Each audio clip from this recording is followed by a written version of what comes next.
Invent and simplify. Leaders expect and require innovation and invention from their teams and always find ways to simplify. They are externally aware, look for new ideas from everywhere, and are not limited by not invented here.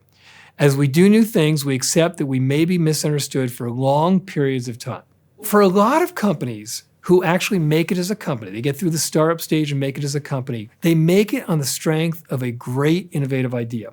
However, for a lot of those companies, it actually becomes really difficult to invent something else new. And they spend lots of time just iterating in small ways on that original invention idea that made them as a business.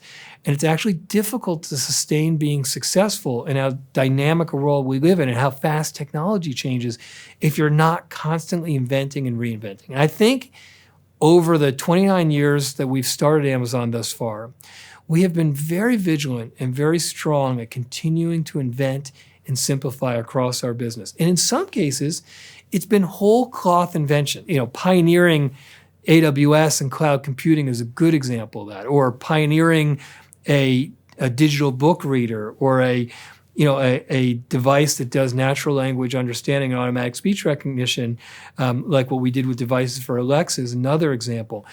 And in many other cases, what we've done instead of whole cloth invention is just completely reinvented our existing business and the customer experience associated with it. And a really good example of that is our marketplace business. So in the late 90s or so, what we noticed, being externally aware, was that customers were really responding well to companies like eBay and Half.com that had a lot of third-party sellers who were offering really broad selection and a variety of price points to customers.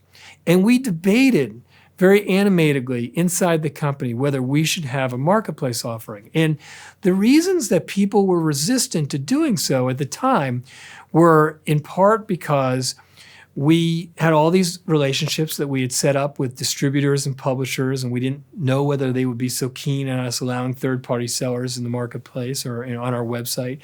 And then we also just couldn't really believe that anybody else, particularly third-party sellers, would take care of customers as well as we did. And so we really fought this. And eventually, we decided that we were going to build a marketplace offering because at the end of the day, having much broader selection for customers and lower prices was better for customers. And we're always going to shade on what we think customers want most. Then we really struggled with the right implementation. And what we started with was trying to build an auctions website like eBay. And that was a complete Me Too offering that failed miserably.